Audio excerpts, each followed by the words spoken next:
Welcome. I'm Kinetic Symphony. I hunt down and report on weird and true mysterious stories, from glitches to the paranormal. Case file number 1604, written by psychedelicsouleyeon. The power of my mind exceeded my wildest dreams. In roughly 2002, I attempted to create an object with my mind, something simple and commonplace. I was 16 at the time and I'm 27 now. I had no knowledge of otherworldly phenomena, higher understanding of reality, or even any tangible spiritual beliefs, beyond a rational, logical, scientific approach to life. I'm not sure how I came up with this experiment, to test the limitations of the human mind and reality itself.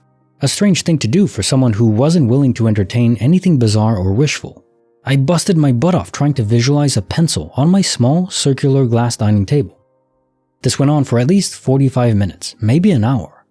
I really asked as much as I could from my thought processes and inner mind's perspective, trying as many different analogies as I could to understand that my thoughts are not physical, but coming from something made of matter, and thus a pencil is simply matter, irrespective of whether it came from a tree or my own brainwave frequencies.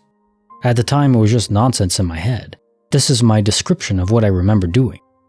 Inevitably, I gave up and just released the tension I had built up, and then, as if having tricked my brain, kept trying.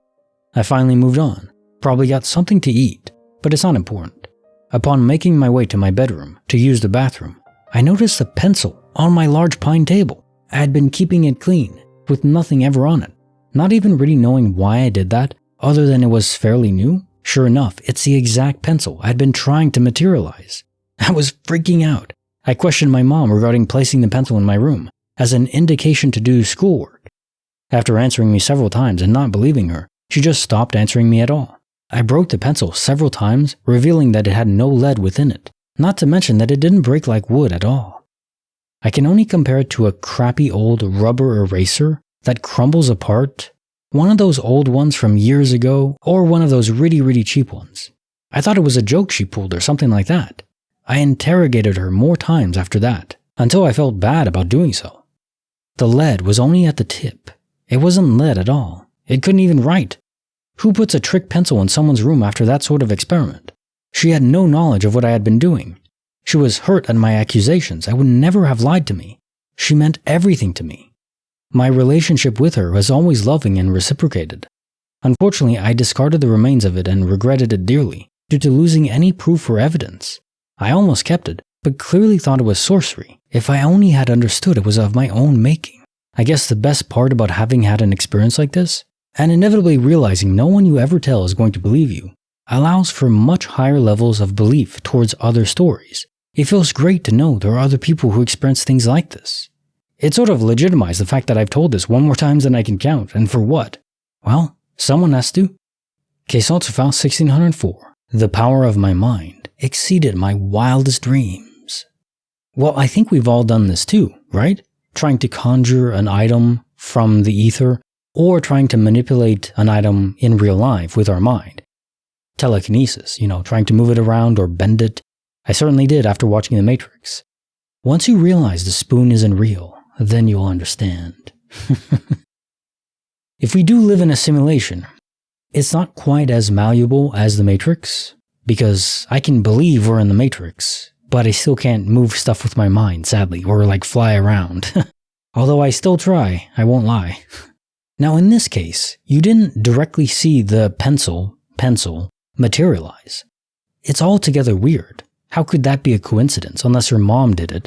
But it really sounds like she didn't. It wasn't a prank. Like she heard you, maybe you were mumbling about materializing a pencil and then she pranked you because she had a weird one lying around. Maybe.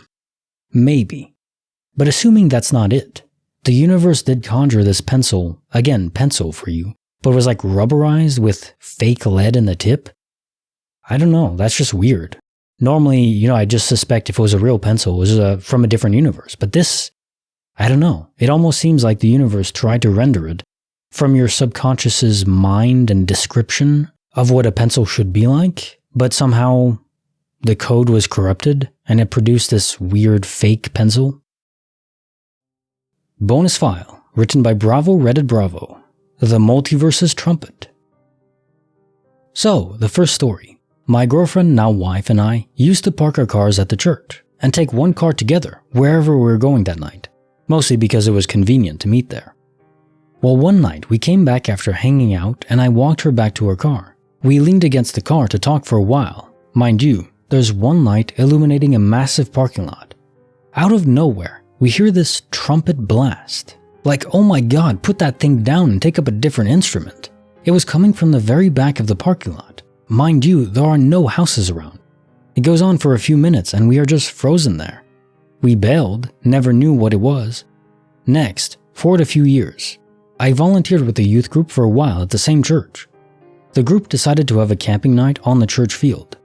Well, the only catch was we couldn't go inside the church, and all the doors were locked.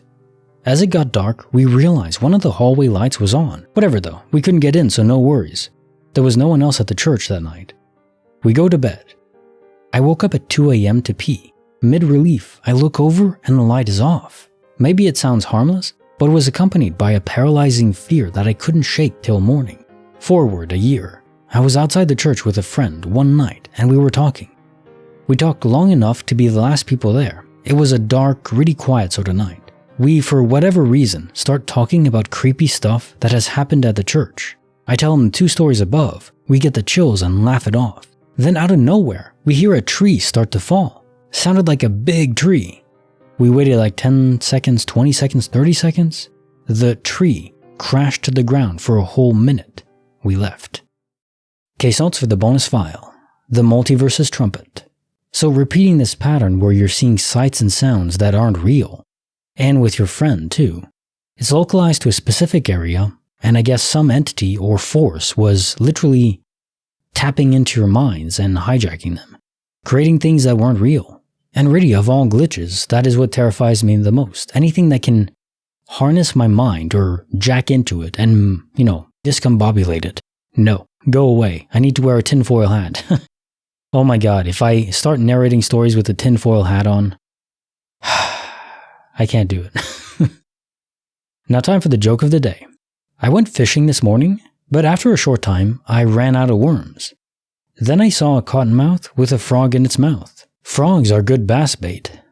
Knowing the snake couldn't bite me with the frog in its mouth, I grabbed it right behind the head, took the frog, and put it in my bait bucket. Now the dilemma was how to release the snake without getting bit. So I grabbed my bottle of Jack Daniels and poured a little whiskey in its mouth.